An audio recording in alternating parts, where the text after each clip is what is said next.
Hi everyone, it's day 6 of the 3-week product build challenge, and today was all about structuring the overall format of my MVP. So today I started off with first giving the appraise test again, because I think that yesterday I concluded that would be the start for my MVP. That would be the base from which I would start. So I again gave that test a couple of more times to understand what kind of things I can learn from it, and I can replicate, and what can I improve to make sure that mine is a bit better than their existing process. So now with respect to appraised, it was a hour-long test, uh, which by itself was, you had something that you had to get committed to. And second thing was, I felt that you didn't get some sort of an immediate feedback on what you did right or not, and not even the final feedback. The final feedback was only in the form of how much you did it right, or how much you, um, where you stand with respect to a general set of what is required, and how others are doing, which is great. But without knowing feedback on what I did wrong or how I should correct it, it was not very constructive to some extent. Um, Maybe that's because they wanted to give nudge to people to take their course, and maybe once they buy that course, maybe they would explain on what they did right or wrong during that test. Maybe that's their logical reasoning behind it. But I felt that's one thing that I wanted to address in my case study. So first, after giving those tests, first I listed a set of hypotheses, what all I wanted to test, and one was this immediate feedback, and that whether they did something right or not, and second was to give them a logical approach on how to solve that problem, so that the next time they come with that problem, they will be able to apply that logical approach and solve that problem, right? So these were if I do these two things, I felt that they will be able to learn much better. And the other thing with that appraise test was that they said that they are going to test some 5-6 key skills, right? One is product sense, communication, technical understanding, problem solving. While they did that, right, they did assess in all of these parameters, and it was a pretty good way of assessing someone on these parameters. There was no structured kind of approach,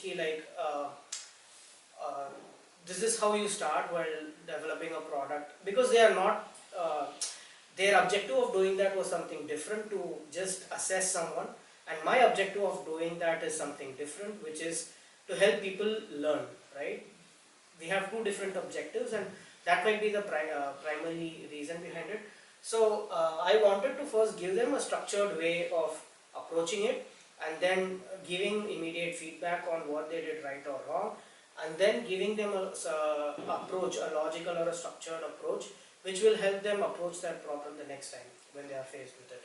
So I think if I did all this, I will be able to, the final metric, I'm not sure if it is a very specific metric, um, but the final result that I wanted to know out of this was whether did it help them learn product management better. That's the final objective that I want to know, right? So the key metric that I thought I can use to see, since I was planning to use Kahoot, was that um, we'll have two kind of tests. One would be the before and the after test.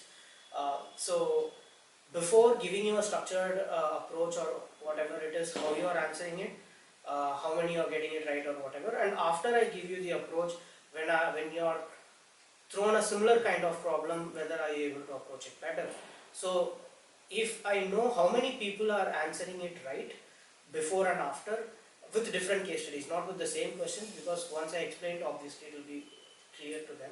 So with a different set of approach, with a different set of questions and case studies, I'll be able to judge them on whether it actually helped them learn something, right? So that was the overall process, and I initially came up with multiple ways on how I can do it, and chucked out a lot of things. As I basically refined it based on yesterday's feedback that I received. I understood that people were more interested in knowing what was the final outcome, what I did, more than learning how I came to that final outcome. So let me go on with the final approach. But one thing that I also realized was that while I had a list of needs that I had to cover, I understood that with MVP I won't be able to cover it all, right? Maybe I will be able to cover most of it, but I won't be able to go in depth. Either I can cover the breadth or the depth, and I can't cover both.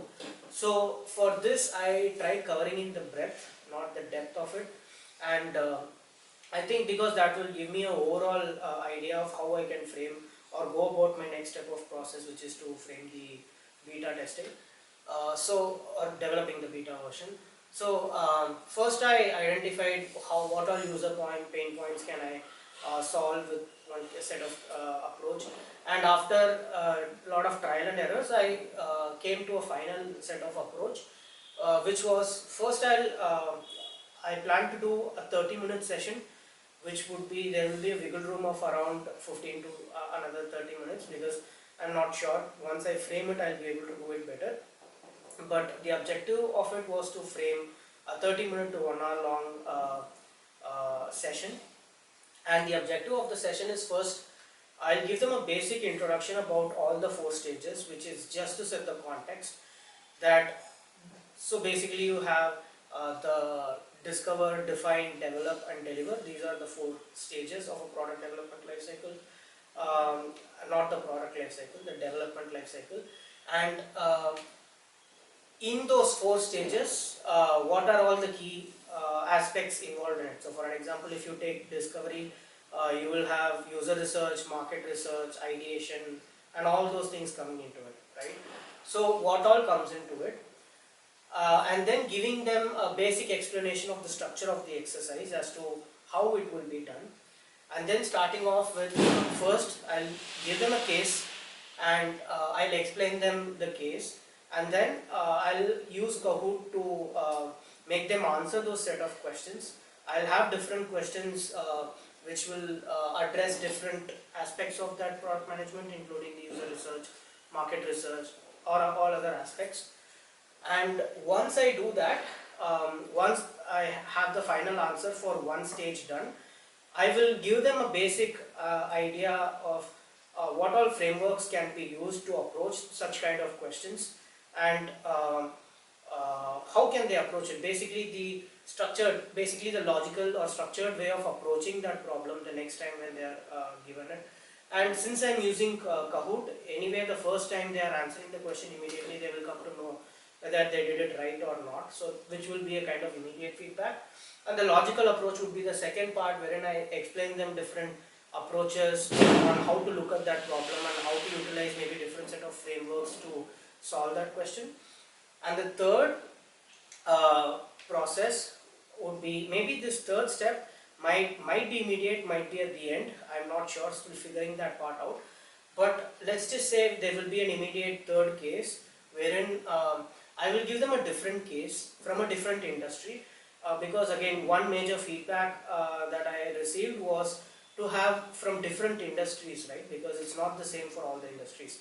So while the initial question would be from, let's say, X industry, now the final case that I will be developing or making them answer would be from Y or Z industry. And I will give them a set of questions and make them answer that. And then that will be an immediate reflection of, once I get the answer key, how many people answered it right or wrong, I'll be able to immediately judge key, previously this is how they answered it, how previously maybe 5 people got it right, and now maybe 7 people got it right. And even if there is a marginal increase in the right people getting the answer, I think that would still validate a little bit of hypothesis. But the only thing which still makes me think around it is the fact that while I give them different case studies to make sure that they don't, they are able to actually use the logic and use the structured approach and answer it, we don't know whether if I had given that if I have given them the Y set of questions before, I don't know how they would have answered it. So that is one place which I still feel it might fail, where it fails, not it might fail. That is a place where I think it fails. But I think given the scenario to have them test whether to know whether people are doing it right or wrong, this would be a decent approach of doing it. But if you guys think there is a better way to do it, or might be a different change of approach would help it, please let me know down in the comments, whether it is LinkedIn or YouTube. Um, yeah, so that was the final approach. So I will have 4 different stages or 4 different levels. Each level will have a case study followed by questions. Once they answer it, I'll give them an approach on how to do it. And then there will be another set of questions where they will have to use a similar different case study to answer that. And once they complete all the 4 levels, the discovery, define, develop and deliver, I'll give them an overall picture of this is what I wanted to accomplish, and maybe show them on how many people answered it right and how many people answered it, how many people answered right before I gave them the approach, and after I gave them the approach, show them on how they did it. I think that after that I want to collect some feedback to know whether it worked or not. So I'll have to still structure around it, create a structure around it. And one thing that really helped in this case to actually do the MVP, maybe successfully conduct the MVP, would be I thought of approaching the PM Club president of Masters Union, who's Naveen, and he was again very supportive of it. So we are planning to conduct the MVP on Monday. That's the plan right now. Would be in the online format is what I'm thinking at the moment. But yeah, let's see. Hopefully it goes good. But yeah, this is the overall structure. These are the hypotheses that I wanted to test, and I felt this approach would. This structured way of approach would help them learn better, relatively at least to some extent. So let's see how it goes. We'll get to know the results on Monday EOD. But before that, first now I have to spend the next 2 days or one day, because since given that it's Saturday and I have one more day, I have to frame the entire case study, the questions and all of those things. So it's going to be exhausting tomorrow, most likely, but let's see how it goes. So that's all for today, guys. Hope you guys liked it. Please do like, comment, share and subscribe if you guys really liked it. And we'll see you guys again tomorrow. Bye bye.